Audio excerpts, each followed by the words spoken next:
thank you, Christina, and all our team at the British Chamber of Commerce for asking me to come and speak and talk to you about who Blevins Franks are and what we do and how you can look to maximise the tax benefits in Portugal, particularly around your wealth management.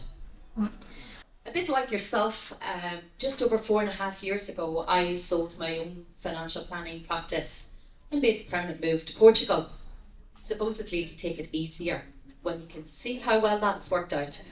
So I'm still here, but I'm very passionate and love what I do. And when I was looking around at continuing, in the wealth management space, Blevins Franks were one of the only firms that I would have considered working with. And the reason being is they had a long track history and providing an excellent advice service to their clients.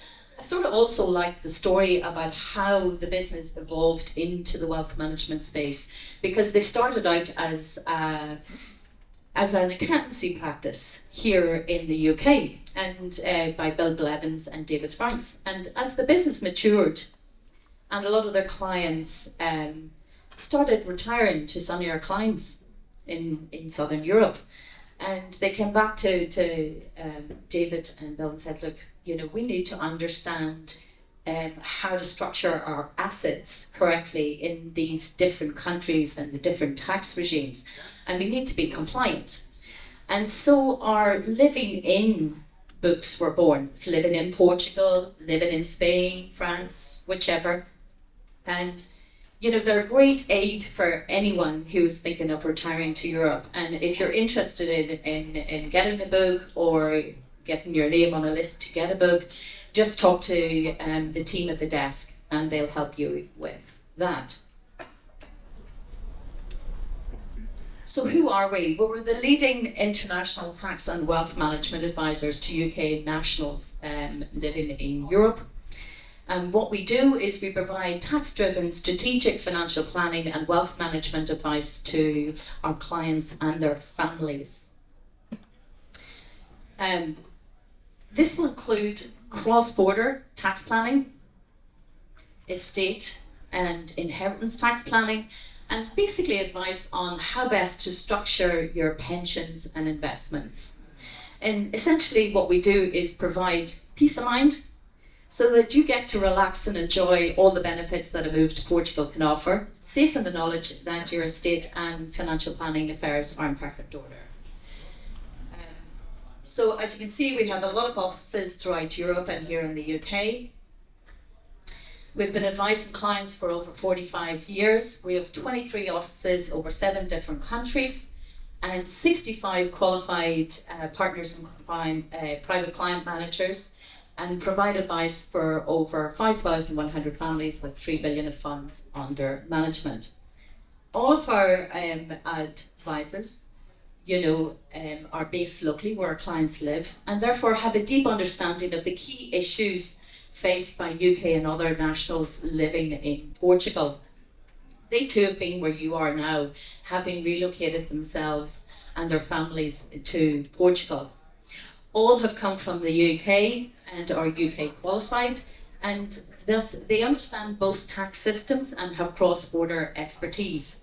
They're also assisted by a team of specialist tax and legal advisors. So those of you whose situations are a little more complex can be reassured that we have and have the confidence really that we can provide you with advice that is both tax efficient and compliant. So tax benefits. I'm just going to put all of these up. Any of you familiar with NHR? Hands up. Have any of you familiar with what has happened recently with the government announcement and how that might impact you for a move to Portugal that is tax efficient? Well, at Blevins Franks, we've been advising people for a long time. As I say, it's over 20 years. The office in Algarve is there for over 22 years, 23 years in fact. And a lot of our planning, particularly the longer term planning, does not depend on whether you have NHR or not. So you can be rest assured that even if the government does go ahead and cancel the NHR programme from the 31st of December this year, that Portugal can still be a highly tax efficient home for you. For example, it is no gift tax, no wealth tax. Well, it does have a wealth tax of sorts, but it only applies to property and the rates are relatively low. You'll only be relevant to you if you have property over 600,000 or 1.2 million for couples.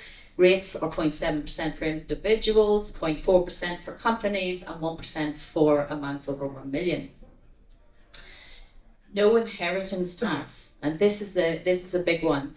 Portugal has a very benign approach to inheritance tax, and the Portuguese version is called stamp duty. And it is only charged on assets located in Portugal. Furthermore, your spouses, ascendants and descendants are exempt. However, and this is often the case where I come across UK nationals living in Portugal and think because they are resident in Portugal that the UK inheritance tax system doesn't apply to them. Incorrect. UK inheritance tax system is based on domicile and not residency. So you can be resident in Portugal for a very long time and retain your UK domicile, which means that your estate will still be subject to 40% on UK inheritance tax. You need to actively create a domicile of choice. This is a very complex area. It is not something that we talk to our clients about in the early stages of a move to Portugal for obvious reasons. But it is fairly complex and is something that we work with our clients to actively create the domicile of choice in Portugal. Tax efficient in investments. Portugal, can still be a highly tax efficient home without NHR. So with careful planning and specialist advice, you can structure your capital investments to give you very favorable returns and also tax efficiencies. In the right structure, no tax is payable on the underlying investment income until a withdrawal is made. And even then, only a proportion of the profit is taxable, and the effective rate drops over time. And I'll come back to this a wee bit more in the case study.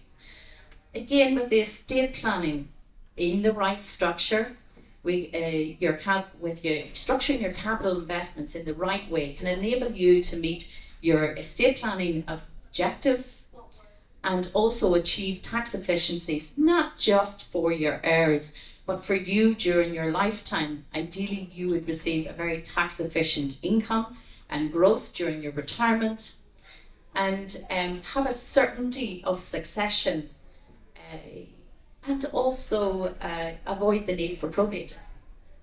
So that's a biggie, and that's what I'm saying. A lot of our planning and structuring is around the longer term benefits in Portugal, and it doesn't depend on having NHR, although NHR is very nice for its own reasons, and I'll come back to them.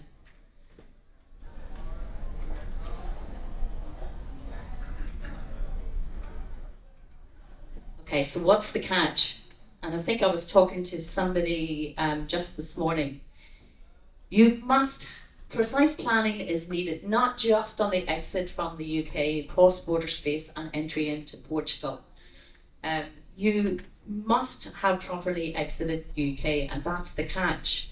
And you need to be spending at least 6 months in any role in 12 months to be deemed tax resident in Portugal and avail of any tax benefits available there. Most of our clients, a lot of the conversations we have with our clients about how many days can I spend in the UK, and this is around how many ties they have to the UK. And we, they in the UK we have a 105-page document on the statutory residence tests, which outlines this. And so any of you insomniacs in the audience, excellent rate, definitely recommended. But we've simplified it and provide our clients with, advice on what they need to do to effectively attain non-resident status in the UK and attain tax residency in Portugal, and therefore benefit from all of the opportunities available in Portugal. There's a little bit there on capital gains and income tax. That is more relevant to some of our clients who have NHR, or some of you who are very close in the process and may attain it before the end of the year. And this is where the trick comes in, because like the same asset, you need to look at the assets that you currently have here in the UK, which work very well, may not work so well as a tax resident in Portugal. For example, if you have like a BT or other share, and under NHR, you can take a dividend from that share and it is exempt with progression in Portugal, no tax. So what happens when you go to sell it? Does that mean there's no tax to pay? No. When you go to sell the share, the tax and right switches to Portugal, and all of the gain is taxed at 28%. So you need to be very mindful of what type of asset you're holding and how it will work for you in the longer term in Portugal. So Mr. and Mrs. Green. Mr. and Mrs. Green, this is not untypical type of client with ourselves, where they have a business and they have some pensions. It's usually a bit of a mixture, like a defined benefit scheme, a SIP scheme, a company pension scheme. And they have a home, obviously, main home, and investments and some cash deposits. So what do we do? Well, Mr. and Mrs. Green are looking to move to the Algarve in summer 24. So in summer 24, they will have no NHR. So normally, people who had been, what we will look at is the business now, and look at business asset disposal relief at 10%. It used to be called entrepreneurs relief. And then the maximum rate after that is only 20% in the UK. So if it is possible, and if there is a buyer in place, the business will be sold. Otherwise, they move to Portugal, the business isn't sold, they sell it later, and the tax is 28% in Portugal. Pensions income will now be taxed at scale rates rather than the current 10% under NHR.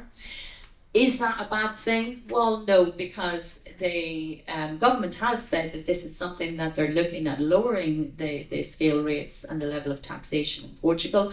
Again, devil is always in the detail. We'll wait to see what the budget comes up with at the end of November to know better.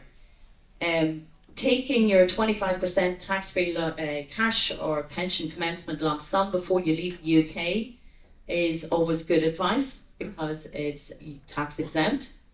And consider 100% drawdown at tax efficient rates. Now, what do I mean by that?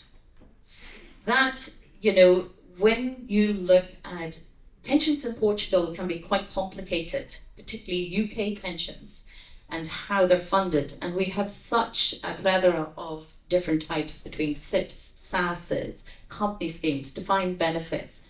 So we need to look at how those pensions are funded, and whether, in some cases, bond taxation can be applied to that on the withdrawal, which gives an effective rate of 11.2%. So it's not 10%, but it's 11.2%. But again, you need to take advice. So they obviously they sold their principal private residence, or they will sell the principal private residence, which is exempt here in the UK, and they have a pool of 2 million, and consider, we're getting them to consider a qualifying Portuguese life policy, which offers reduced taxation on the profit after 5 and 8 years. And this reverts back to how you structure your capital investments when in Portugal. And this is also why we consider having a drawdown from the pension fund. Because remember, when your funds are in pension, They're also protected from inheritance tax if you're still a UK domicile. So, you know, we're looking at all of these things. We're not ignoring anything. However, when you have the right structure in place in the longer term, and you add to it at a later stage, each addition will revert as if it went in day one and benefit from the full tax relief, even if it's year 4, 5, 6, 7, 8. It basically means after 8 years, the effective income tax on the draw is 3.5%. So it works. And it also works very well, as I said, with the legacy and estate planning. So there's lots of opportunities still, even without NHR, on your tax and wealth management. Timing is critical, taking advice early in the process. What we do at Blevins Franks, we provide a strategic financial plan. It's basically a roadmap from here to there.